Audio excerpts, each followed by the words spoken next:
আরবি বছরের প্রথম মাস মুহররম মাস।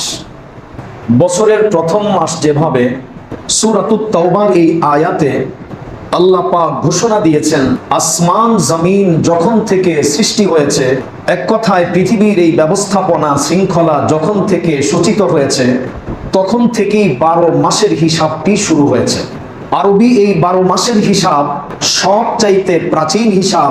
এর আগে আমরা অন্যান্য বছরের যেই হিসাব এবং মাসের যেই হিসাবগুলো করে থাকি, এগুলো ছিল না। সবার আগে আসমান জমিন তৈরি হওয়ার পরে প্রথমেই যে হিসাব করা হয়েছে সেটা হলো আরবি বছরের হিসাব। কাজেই এই হিসাবটাই হলো প্রাচীনতম হিসাব।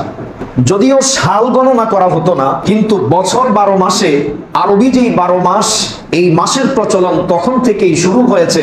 এই 12 মাসের মধ্যে 4টি মাস বিশেষভাবে সম্মানিত এবং মর্যাদাপূর্ণ। যেমন আল্লাহ পাকই বললেন, আরবাআতুন হুরুম মিনহা আরবাআতুন হুরুম। 12 মাসের মধ্য থেকে 4টি মাস হলো বিশেষ মর্যাদাপূর্ণ এবং সম্মানিত। আর সেই 4টি মাস কোন কোন মাস, নবীজি সাল্লাল্লাহু আলাইহি ওয়াসাল্লাম তার ব্যাখ্যা দিয়েছেন। বুখারী এবং মুসলিম শরীফের বর্ণনায় সাইয়্যিদুনা আবু বকরা নুফাই ইবনুল হারিস রাদিয়াল্লাহু তাআলা আনহু এর সূত্রে বর্ণিত হয়েছে। বুখারী শরীফের 4406 এবং মুসলিম শরীফের 1676 নম্বর বর্ণনায় এসেছে, রাসূলুল্লাহ সাল্লাল্লাহু আলাইহি ওয়াসাল্লাম বলেন, সেই 4টি মাস হলো সালাসাতুন মুতাওয়ালিয়াত, 3টা হলো ধারাবাহিকভাবে। একটি হলো যুলকাদা, আরেকটি হলো যুলহজ্জা, আরেকটি হলো মুহররম।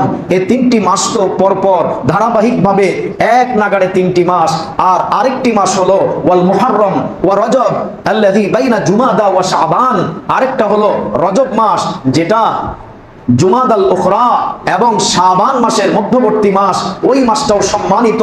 এই 4টি মাস বিশেষ সম্মানিত। তার মধ্যে অন্যতম একটি মাস হলো মুহররম মাস। হাদিসে পাকের মধ্যে রাসূলুল্লাহ সাল্লাল্লাহু আলাইহি ওয়াসাল্লাম এই মাসের আমলের ফজিলত বলতে গিয়ে এই মাসকে শাহরুল্লাহ বলে আখ্যায়িত করেছেন, আল্লাহর মাস বলে আখ্যায়িত করেছেন। সব মাস, সব বছর, সব দিন, প্রতি মুহূর্ত সবই আল্লাহর সৃষ্টি।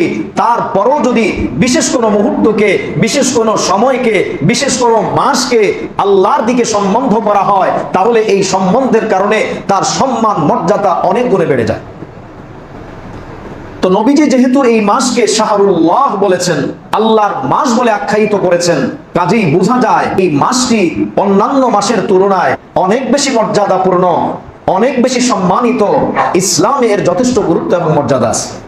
দ্বিতীয় বিষয়, মুহররম মাসের আমলের তাৎপর্য, মুহররম মাসের আমলের গুরুত্ব কতখানি। রাসূলুল্লাহ সাল্লাল্লাহু আলাইহি ওয়াসাল্লাম থেকে বিষয়টি এভাবেই বর্ণিত হয়েছে। নাসাঈ শরীফ এবং মুসনাদে আহমদে উম্মুল মুমিনিন হযরত হাফসা রাদিয়াল্লাহু তাআলা আনহা এর সূত্রে বর্ণিত হয়েছে।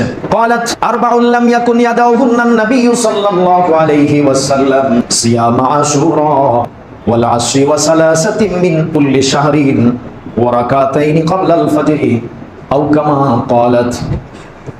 হযরত হাফসা রাদিয়াল্লাহু তাআলা আনহা বলেন, 4টি আমল এমন নবীজি যা কখনো ছাড়তেন না। একটি হলো সিয়াম আশুরা, আশুরার রোজা। নবীজি এটা কখনোই ছাড়তেন না, রাখার চেষ্টা করতেন। এবং ওয়াল আসর, জিলহজ মাসের প্রথম দশকের যে আমল, নবীজি এটা ছাড়তেন না। এই সময়ের যে রোজা এবং আমল আছে, নবীজি আমলটা করার চেষ্টা করতেন। ওয়া সালাসাতি আইয়ামিন মিন কুল্লি শাহরিন, নবীজি সাল্লাল্লাহু আলাইহি ওয়াসাল্লাম প্রতি মাসে 3 দিন করে রোজা রাখা, ইয়ামে বীজের রোজা। নবীজি এই 3টা রোজা রাখার চেষ্টা করতেন, ছাড়তেন না। ওয়া রাকাতানি ক্বাবলাল ফাজরি অথবা ক্বাবলাল গাদাত, ফজরের নামাজের আগে, ফরজের আগে যে 2 রাকাত সুন্নাত, নবীজি এই সুন্নতটাও ছাড়তেন না, সব সময় এটা পড়ার চেষ্টা করতেন। 4টা আমল নবীজি ছাড়তেন না। তার মধ্যে একটি আমল হলো আশুরার রোজা। মুহররম মাসের আশুরার রোজা নবীজি এটা ছাড়তেন না। যেহেতু এই আমলটা নবীজি গুরুত্ব দিতেন, তাহলে আমলটা অনেক ফজিলতপূর্ণ, নিশ্চয়ই আল্লাহর কাছে এটার দাম এবং মর্যাদা নিশ্চয়ই আছে। এই জন্যই তো নবীজি আমলটি ছাড়তেন না। মুসলিম শরীফে সাইয়্যিদুনা আবু হুরায়রা রাদিয়াল্লাহু তাআলা আনহু থেকে বর্ণিত, ক্বালা রাসূলুল্লাহ সাল্লাল্লাহু আলাইহি ওয়াসাল্লাম আফদালুস সিয়ামি বা'দা রমাদানা শাহরুল্লাহিল মুহররম ওয়া আফদালুস সালাতি বা'দাল ফরিদাতি সালাতুল লাইল। সাইয়্যিদুনা আবু হুরায়রা রাদিয়াল্লাহু আনহু বলেন, আল্লাহ নবী ইরশাদ করেছেন, রমজানের পরে, মাহে রমাদানের পরে অন্য মাসে যত নফল রোজা আমরা রাখি, নবীজি বলেন, অন্য সব মাসে যত রোজা রাখি তার চাইতে নফল রোজার মধ্যে মুহররম মাসের রোজাটাই হলো সবচেয়ে বেশি ফজিলতপূর্ণ। এই রোজাকে নবীজি অন্যান্য মাসে আমরা যে নফল রোজা রাখি ফরজের সঙ্গে কোনো তুলনা নাই, এটা মাহে রমাদানের রোজা বাদ দিয়ে নবীজি বলছেন অন্যান্য সব নফল রোজার মধ্যে এই রোজা সবচাইতে বেশি দামি মর্যাদাপূর্ণ।